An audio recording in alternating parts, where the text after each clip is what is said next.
And now, here are your hosts, the Schnitzel Boys.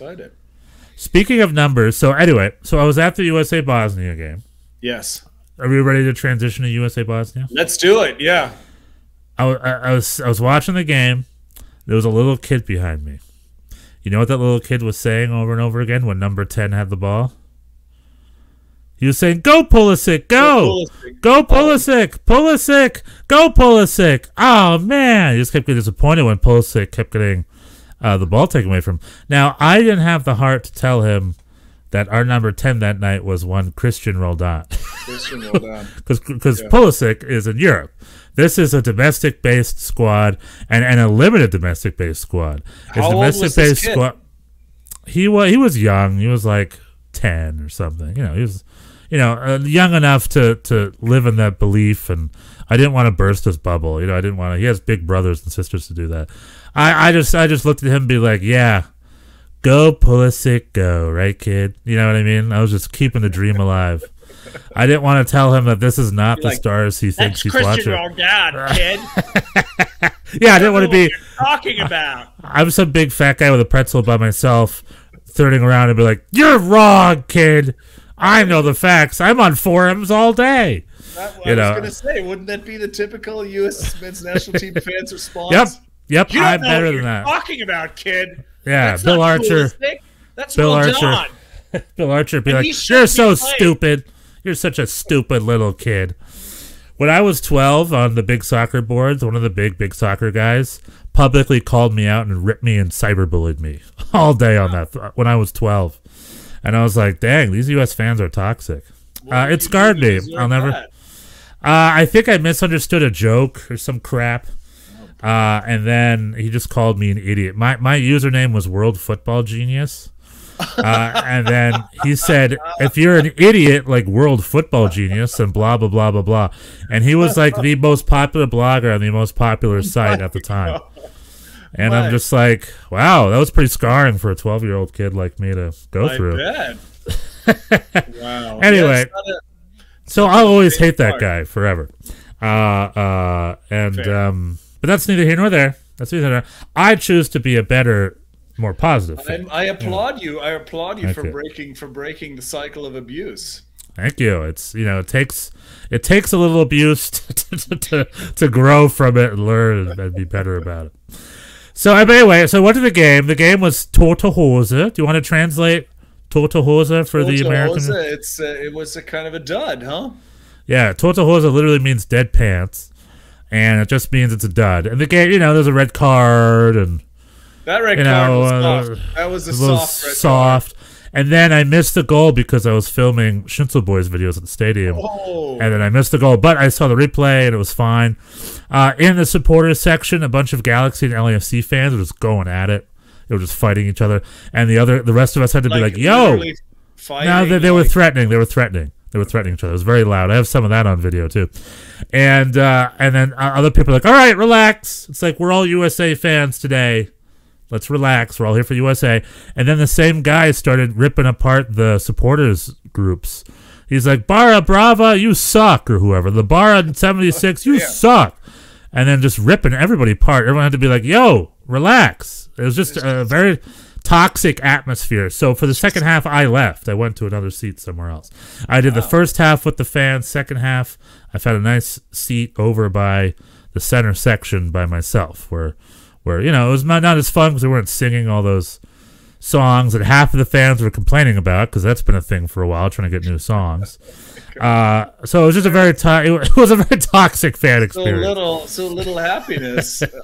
I know. It's like, guys, relax, enjoy. Look at USA. Bosnians came out. They had this thing called Hardcore Bosnians on Tour. So there were at least 3 different sections of the stadium just Bosnians. Did we listen to your video? You're right. Oh, no. You're right. You know what? Here at the Schnitzel Boys, we are correspondents. We have that great correspondence from the MLS Cup final. Whoa, hold on. This autoplays. And I just want to offer the correspondence quality. I want to match the same quality. So here we go. I know. I set a really high bar with my report from the final. So we'll see. Let's see what happens here. That works. All right, it's Stefan Schnitzel reporting from USA Bosnia.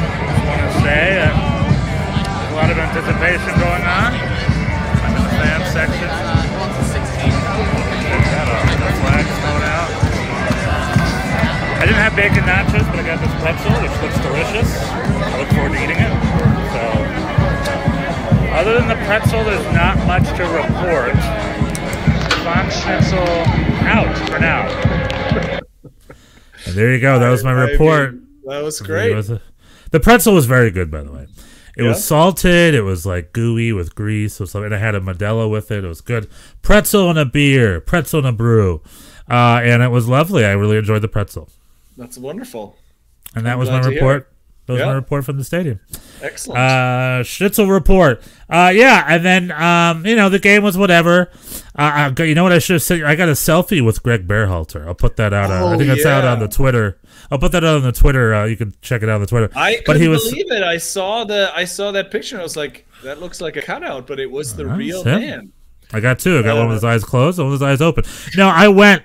So when I moved for the second half, that put me closer to the benches. And then when the game was over, I was filming Greg Berhalter doing his post-game thing. And then he approached some fans that were a little bit in front of me to sign jerseys. And I was like, oh, here's an opportunity. So I went down there. He signed some jersey. He took a selfie with a couple other people. And I'm like, hey, last minute for a selfie. And he's like, sure. He comes over, takes a quick selfie with me, smiles, gives me a thumbs up. And then I say, good job. He's like, thanks. And then he ran off into the locker room. It was a nice, quick, nice, positive interaction with former 1860 München center back Greg Berhalter.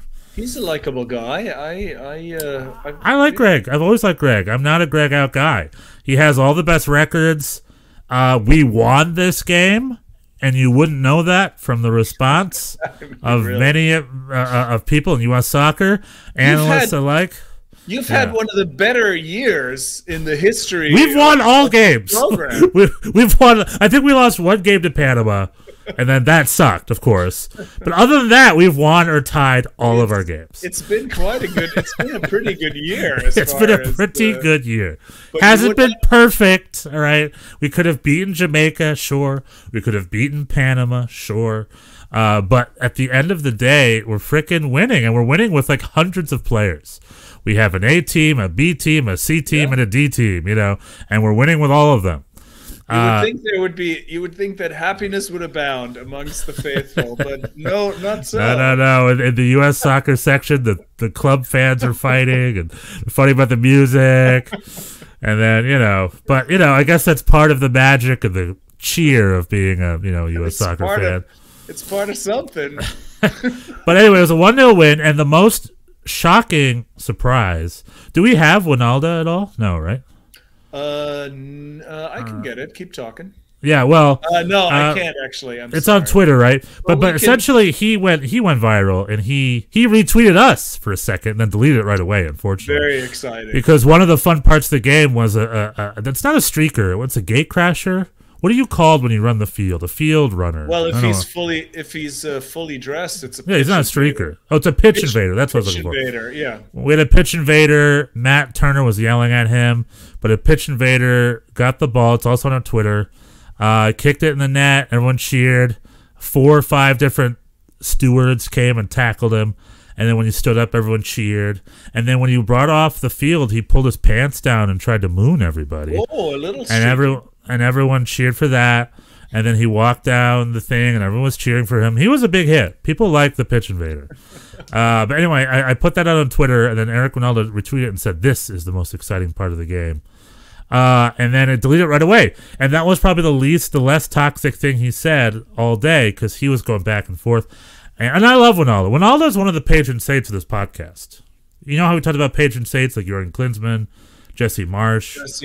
Eric Ronaldo's on that list. So I put Franz Beckenbauer on that list. He is the He's a pioneer Bundesliga player. Yeah, the trailblazer of the Americans in the Bundesliga for sure. He played for Bochum, which is a club that you and I both have. He did. Yeah, had a very, very bad time. Limited, but whatever. He was there. Like it. Yeah, but he was on the books, but he was there. It counts. He wore the ugliest jersey in the history of soccer during that time. We had this then he went to play for the San Jose Clash, which is probably an even uglier jersey. Do you think? Maybe. We'll have to compare jerseys. I don't think so. That Bochum had this like the sponsor that had a rainbow colored logo, and so they would make these jerseys that were half blue and half. They're pretty remarkable. Anyway, when Alda lost all of his sports memorabilia in a California wildfire like 2 or 3 years ago, do you know that jersey probably burned to a crisp? So I don't think he saved that one. I don't. I hope so. I doubt he'd save that one. Well, but you know what did lost his denim jersey probably that he scored the '94 goal against Switzerland in.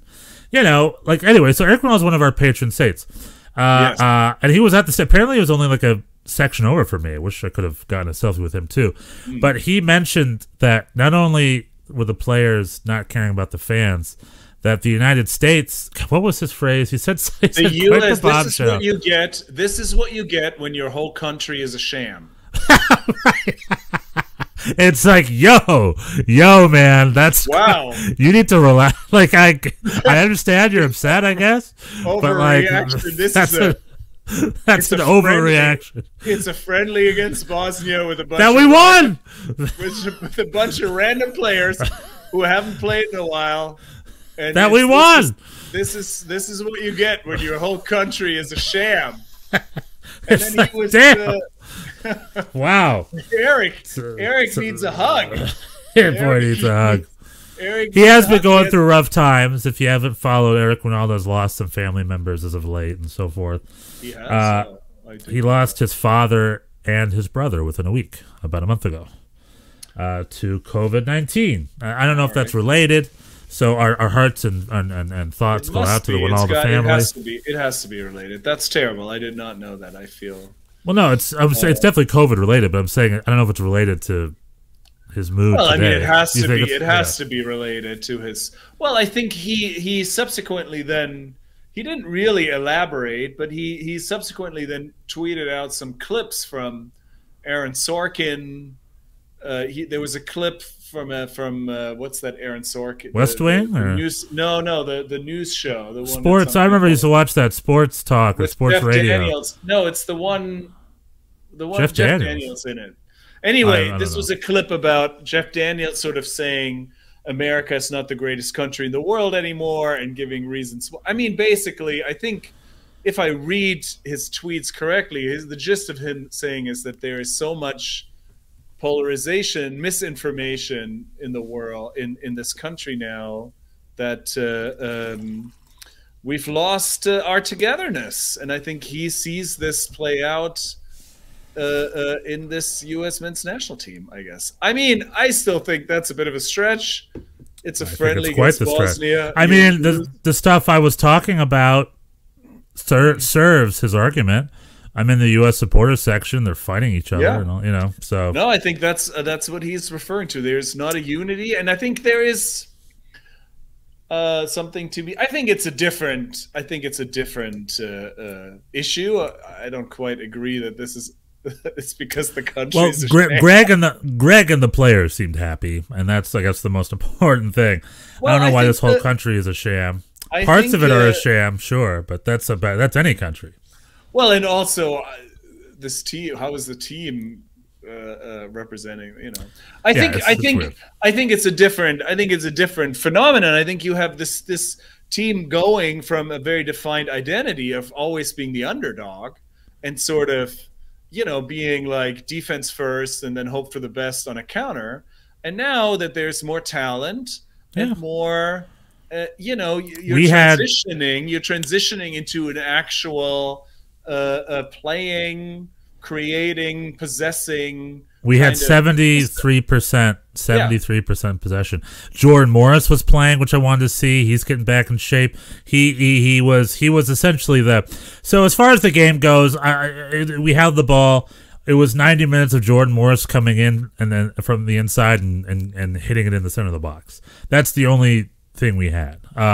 We didn't have any other ideas in that. Like, literally, I was watching, and there was a moment where Ricardo Pepi's just up alone up there. And I'm like, dude, quick long ball. In my head, I'm like, quick long ball. You get him on the run, and boo. Like in my head, just being the coach, I think the goalkeeper or the defender, whoever had it, I'm like, dude, do a quick lob up to Pepi. He's wide open. And no, that was not the game plan. You play out of the back. You pass it up through the side to Jordan Morris, who has to come in and kick it in the middle for Pepe to miss it. Yeah. But Jordan Morris played. He was okay. He was pretty good, and it's good to see him playing. Yeah. Well, I guess that's my point. It's like if you don't go from, parking a bus all game to Barcelona. No. In like a couple weeks, like that is a long process, and I think it doesn't mean because it doesn't look beautiful every time does not mean the whole country is a sham. What I will say is with U.S. soccer, I would love to see a little more variety in your ideas. Don't forget the long ball. That's my one thing that's my one U.S. soccer 2021 piece of wisdom from this old useless fan. Is like, hey guys, don't forget the long ball. You can do it every now and then. It doesn't have to be at the back 100% of the time. But surprise them with a counter and a long ball sometimes. But the counterpoint to that is like if you're expanding your roster, if you're bringing new people in, which clearly this was an opportunity to do, you want to see can they function in your system. Yeah, Cole Bassett. It's a friendly against Bosnia. It's not like they need to. It's not like the result really matters. Yeah, winner from Cole Bassett, a player I usually have to Google.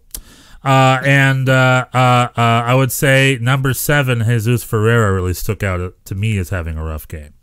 He was easily dispossessed, and he was a little... The whole time, I remember throughout the game, like, who's number 7? He's having a rough game. And then I Googled it, was Jesus Ferreira. Everyone else, like Walker Zimmerman was a rock. He's just such a great center back and really growing into being a great John Brooks replacement. Because it looks like John Brooks might be going bye-bye. I don't know. It looks like we can't. Yeah. I might be done with John Brooks. But anyway, so that was my USA Bosnia stuff. It's the Schnitzel boys. It's the Schnitzel